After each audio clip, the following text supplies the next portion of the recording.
There are cold days people remember. And then there are cold days that settle into your bones and never quite leave. January 1987 was one of those times. Not just cold, but shockingly, dangerously cold. The kind of cold that didn't feel like weather anymore. It felt like something had gone fundamentally wrong with the world. For many across Britain, it became known simply as the coldest day they had ever lived through. Britain is used to a damp, persistent cold. Gray skies, a chill that creeps in slowly and seems to linger forever. But this was something else entirely. In early January 1987, a brutal mass of Arctic air pushed south across Europe and settled over the United Kingdom. And it didn't just pass through, it stayed. Temperatures plunged far below anything most people had ever experienced. In parts of Scotland, the mercury dropped to almost minus 27 degrees Celsius.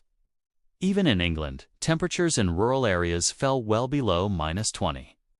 For a country built around moderation, this kind of extreme cold felt unreal, almost alien. People woke up that morning expecting inconvenience. What they found was genuine danger. Your breath froze instantly in the air, creating a cloud of ice crystals. Cars refused to start, their engines seized by the intense cold. Bare skin on metal would burn. And across towns and villages, a chorus of disaster began as pipes burst, shutting off the water supply to thousands. Even indoors, homes felt hostile. Britain's houses simply weren't built for this. Thin walls, single-glazed windows, and heating systems designed for mild winters were no match for the Arctic assault. The cold didn't stay outside. It seeped through every crack and crevice, moving in and taking over. Central heating systems, pushed to their limits, began to fail. Heating oil thickened into a useless sludge. Gas pressure dropped, starving boilers of fuel. Some homes lost their heat entirely, becoming refrigerators. People huddled together in one room, usually the living room, sealing it off from the rest of the house. Curtains were kept permanently closed. Layers of blankets were piled on beds and sofas. People wore their coats indoors. Small electric heaters glowed red through the long nights, a tiny beacon of warmth in the encroaching freeze. Fireplaces burned constantly, a comforting sight, but one that caused its own anxiety as coal supplies started to run low. Sleep was shallow and fitful.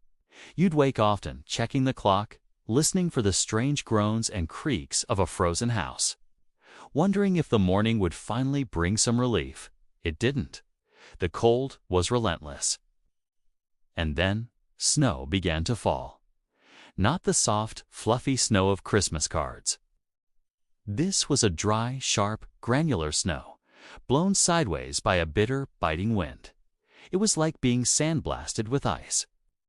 Roads turned into lethal sheets of black ice within minutes. The salt that councils spread on the roads stopped working at these extreme temperatures. Major motorways closed down. Rural villages were completely cut off, isolated islands in a sea of white. Buses stopped running. Trains froze solid on the tracks.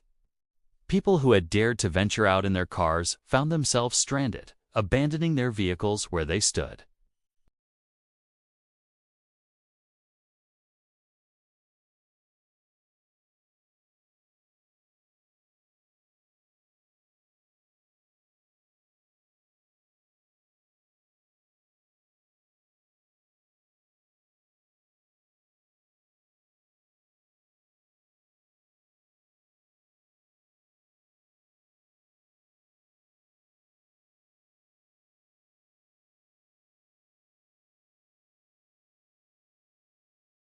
The country's economy ground to a halt. Factories shut down. Deliveries failed. Food supplies in shops started to thin out. Milk, still delivered in glass bottles back then, froze solid on doorsteps, pushing the foil caps up on a column of ice.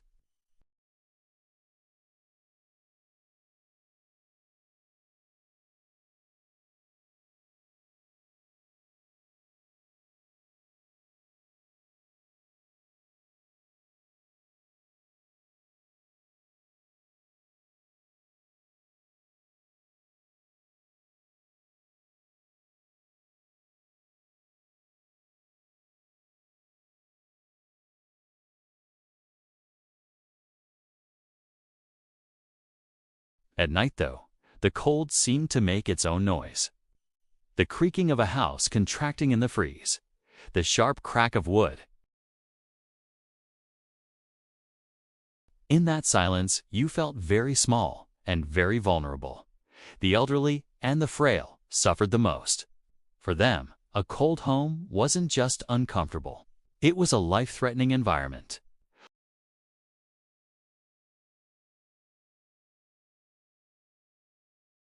Ambulances struggled to navigate the treacherous roads to reach patients. Doctors and nurses ended up sleeping at hospitals, unable to get home and knowing they'd be needed. Community nurses became heroes, walking miles through the snow and ice to check on isolated residents, sometimes arriving to find the worst had already happened. And yet, in the midst of this crisis, something remarkable happened. Neighbors started knocking on each other's doors, not for a casual chat, but to check in, to see if they were okay. People shared what they had. If you had a working heater, you invited a neighbor in. If you had a spare bag of coal, you gave it to someone whose supply had run out. Church halls and community centers opened their doors, becoming makeshift shelters. People who had barely spoken to each other before were now relying on each other for survival. In the coldest moments, a different kind of warmth grew, the warmth of human connection and community. Children, of course, remember it differently. Ask anyone who was a kid back then, and you'll hear a different tone in their voice. It was frightening, yes, but it was also an unforgettable adventure. They remember the magic of frozen eyelashes, the squeak of dry snow under their boots, and the strange thrill of the world slowing to a stop. They remember the worried looks on their parents' faces, but they also remember the rare feeling of the whole family being together, safe and warm in a single room. When the temperatures finally, mercifully, began to rise, the damage remained. The Great Thaw brought its own problems. Burst pipes that had been frozen solid now gushed water, flooding homes and causing widespread damage. The repairs to infrastructure, to roads and railways, took weeks. Some areas took months to fully recover. But the memory of that cold snap lasted much longer. 1987 changed how Britain prepared for winter. It led to new regulations for insulating homes, better planning from local councils, and a newfound respect for the power of the weather. And for those who lived through it, every cold spell since has been measured against that one. You'll still hear people say, "Oh, it's cold." But it's not like '87. Britain's coldest day wasn't just about a number on a thermometer. It was a lesson in vulnerability. It was a stark reminder of how thin the line is between our modern comforts and a struggle for survival. It was a story of quiet, frozen nights, shared endurance, and unexpected community. And if you were there, you don't need the history books or the weather records to tell you how cold it was. You still feel it, deep in your bones, every time the winter turns unusually still and silent. Thanks for watching. If you found this story interesting, please consider liking the video and subscribing to the channel for more dives into history. Stay warm out there.